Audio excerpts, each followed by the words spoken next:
పెట్టాల్సిన బాధ్యత మన అందరి మీద ఉన్నది. ఈరోజు జిల్లా పార్టీ అధ్యక్షులుగా మీ మీద ఉన్నది. ప్రభుత్వంగా మేము సంక్షేమాలు అమలు చేస్తున్నాం, అభివృద్ధి కార్యక్రమాలను చేపడుతున్నాం, విధానపరమైన నిర్ణయాలు తీసుకున్నాం. 100 సంవత్సరాల నుంచి బీసీ కులగణన జరగలే. బ్రిటిషర్స్ ఉన్నప్పుడు జరిగితే స్వతంత్రం వచ్చిన 75 సంవత్సరాల్లో కూడా ఏ రాష్ట్రము ఈ దేశము కులగణన చెయ్యలేదు. 100 సంవత్సరాల జటిలమైన సమస్యకు తెలంగాణ రాష్ట్ర ప్రభుత్వం జనగణనతో పాటు కులగణన చేసి ఈ దేశానికి ఆదర్శంగా తెలంగాణ రాష్ట్ర ప్రభుత్వం నిలబడ్డది.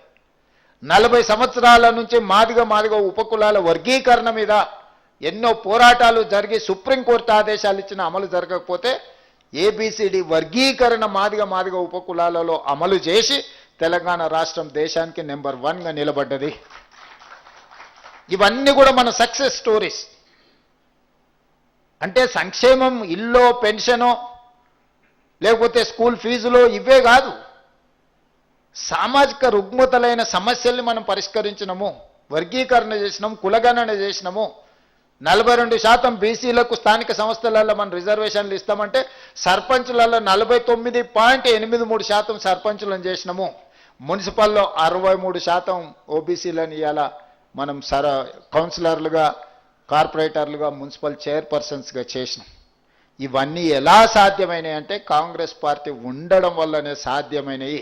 ఇంత గొప్ప ప్రణాళికలు అమలు చేస్తున్న కాంగ్రెస్ పార్టీకి మీరు జిల్లా పార్టీ అధ్యక్షులుగా బాధ్యత తీసుకున్నారు. ఇది అత్యంత కీలకమైన బాధ్యత. ఇక గౌరవం గురించి మిత్రుడు వంశీ, మీరు గౌరవంగా ఉండాలి, మిమ్మల్ని గౌరవించాలన్నాడు. ఐ డు అగ్రీ, 100% నేను ఆమోదిస్తా మాటతో. మీకు గౌరవం ఎప్పుడు వస్తుంది అనంటే నా అనుభవంతో చెప్తున్నా, పైరవీలు చేయకపోతే వస్తుంది. అంశాల పట్ల స్పష్టంగా మీరు మాట్లాడితే మీ గౌరవం మీకు నిలబడుతుంది. మీరు చిన్న పైరవీలు వెనకాల తిరిగినరు అనుకో, మీరు జిల్లా పార్టీ అధ్యక్షులుగా కాకుండా పైరవకారులుగా మీకు ఎప్పుడైతే ముద్ర పడుతుందో అప్పుడు మీరు అందరికీ చులుకాన లోకు అవుతారు. Obligations are obliged. ప్రజా సమస్యల్ని మీరు ఎమ్మెల్యేలకు కానీ, ఎంపీలకు కానీ, మంత్రులకు కానీ, ముఖ్యమంత్రి కూడా తీసుకొచ్చి చెప్పి పరిష్కరించవచ్చు. అవి ప్రజా సమస్యల పరిష్కారంగా ఉండాలి తప్ప పైరవీలుగా కనిపించకూడదు. మీరు పైరవీలకు ఎప్పుడైతే జిల్లా పార్టీ అధ్యక్షులు దూరంగా ఉంటారో గౌరవం అదే నడుచుకుంటూ వస్తుంది. మీకు గౌరవం ఎక్కడికి పోదు. గౌరవం ఆటోమేటిక్గా మీరు పైరవీలు మానేసి ప్రజా సమస్యల్ని ప్రస్తావించి ప్రజా సమస్యల్ని ప్రభుత్వం దృష్టికి తీసుకొచ్చి ఉన్నతాధికారుల దృష్టికి తీసుకొచ్చినప్పుడు ఆటోమేటిక్గా మీరు వస్తే ఎవరైనా మిమ్మల్ని గౌరవిస్తారు, మీకు మర్యాద ఇస్తారు, మీరు చెప్పింది చేస్తారు. ఎప్పుడైతే మీరు చిన్న పైరవీల వెనకాల మీరు మొదలు పెట్టినరో ఏముందిలే నిలబడతాడు, ఏముందిలే ఆయన వస్తే రోజు ఎదురేగుతామా, ఇట్లాంటి చీత్కారాలు వస్తాయి.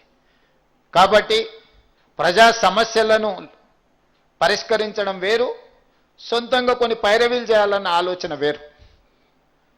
ఈ రెండింటికున్న ఒక థిన్ లైన్ మీరు అర్థం చేసుకోవాలి. చేసుకుంటే ఆటోమేటిక్గా అప్పుడప్పుడు మన గ్రామాలలో కొంతమందిని చూడంగానే వాళ్ళతో మాట్లాడి ఫస్ట్ వాళ్ళతో మాట్లాడి పంపిస్తాం. ఏంటంటే వాళ్ళకున్న క్యారెక్టర్ని బట్టి మనం వాళ్ళు రెస్పెక్ట్ చేస్తాం, పొజిషన్ని బట్టి కాదు. మీరు కూడా జిల్లా పార్టీ ప్రెసిడెంట్లుగా మీ క్యారెక్టర్ని మీరు ప్రూవ్ చేసుకుంటే అది ఎవరైనా, ఈరోజు సచిన్ రావు గారు ఉన్నారు, ఆయనకేం హోదా లేదు, కానీ ఏ రాష్ట్ర ముఖ్యమంత్రి అయినా సచిన్ రావు వస్తే ఫస్ట్ సచిన్ రావు గారు మీరు రాండి, ఏం పని మీద వచ్చారు ఏందని అడిగి మాట్లాడతారు. ఎందుకు? That is his character. He doesn't have any personal agenda. He don't ask any personal favor.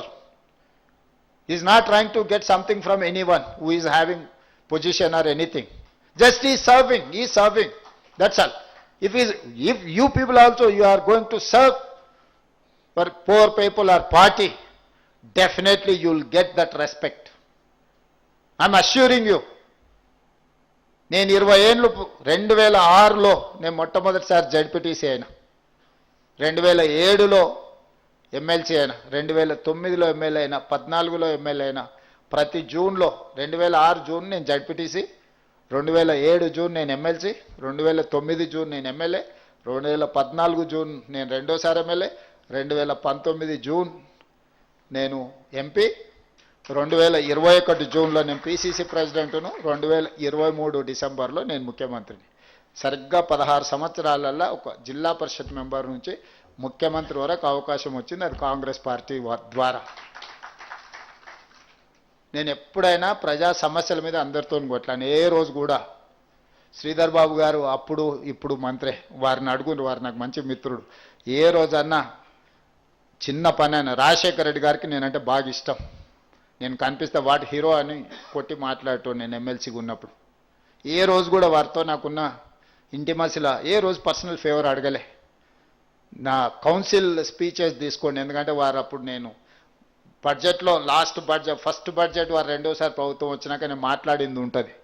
యూట్యూబ్లో మీకు ఎక్కడన్నా ఉండొచ్చు, చూడండి. రాజశేఖర రెడ్డి గారు ముఖ్యమంత్రిగా లేచి ఎంత గౌరవంగా రిప్లై చేసిండ్రు.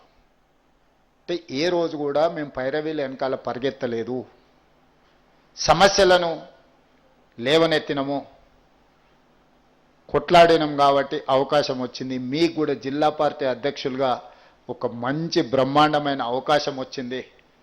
ఈరోజు ప్రభుత్వం ఉన్నది, పార్టీ ఉన్నది తెలంగాణలో బలంగా. ఆంధ్రప్రదేశ్ జిల్లా అధ్యక్షుల్ని, రాష్ట్ర పార్టీ అధ్యక్షురాలని స్ఫూర్తిగా తీసుకోండి. అక్కడ వాళ్ళు పడుతున్న కష్టాలకు ఇక్కడ మీకున్న కంఫర్ట్కు ఉన్న తేడాన్ని మీరు గమనించండి. అందుకే ఈరోజు పరిపాలన పరంగా రెండు రాష్ట్రాలుగా విడిపోయిన మన ఆలోచనలు, పార్టీని రెండు రాష్ట్రాలలో మనం అభివృద్ధి చేసుకోవాల్సిన అవసరం ఉన్నది. ఆంధ్రప్రదేశ్లో కాంగ్రెస్ పార్టీ బలపడితే మనకు ప్రయోజనము, మనం బలంగా ఉంటే వాళ్లకు ప్రయోజనము. ఈ రెండు రాష్ట్రాలు కలిసి ఎదగాలి, కలిసి అభివృద్ధి జరగాలి. ఈ రెండు రాష్ట్రాలు దేశానికి ఆదర్శంగా నిలబడే విధంగా మనం వ్యవహరించాలి. రెండు రాష్ట్రాల జిల్లా పార్టీ అధ్యక్షులు సంపూర్ణమైన బాధ్యతతోని ఈ రోజు నుంచి పునరంకితం కావాలి. నిన్నటి వరకు మీకు ఎవరితోనైనా సమస్య ఉండొచ్చు, మీరు జిల్లా పార్టీ అధ్యక్షుడిగా బాధ్యత తీసుకున్నారంటే మీ వయసుతో సంబంధం లేదు, ఆ జిల్లాకు మీరే కుటుంబ పెద్ద. మీరు కుటుంబ పెద్ద అంటే కుటుంబంలో ఎన్నో రకాల సమస్యలతోని, ఎన్నో రకాల ఆలోచనలతోని కుటుంబంలో సభ్యులు ఉంటారు. వాళ్ళందరినీ సమన్వయం చేసుకోవడమే మీ యొక్క విజయం. మీరందరూ ఖచ్చితంగా బాగా చేస్తారని, బాగా చెయ్యాలని, చేసే క్రమంలో మా అందరి సంపూర్ణమైన సహకారం ఉంటుందని మీ అందరికి కూడా తెలియజేస్తూ మరొకసారి మిమ్మల్ని అందరినీ మనస్ఫూర్తిగా అభినందిస్తున్నా. ఎన్నో మంది పోటీ పడ్డా మీరు అధ్యక్షులుగా అవకాశం వచ్చింది, దీన్ని సద్వినియోగం చేసుకొని ముందుకు వెళ్ళాలి, ఆదర్శంగా ఉండాలి అని తెలియజేస్తూ మీ అందరి దగ్గర సెలవు తీసుకుంటున్న. ధన్యవాదాలు మిత్రులారా. ముఖ్యమంత్రి గారికి అంటే మాటలలో చెప్పలేనంత కృతజ్ఞతలు. డిసిసి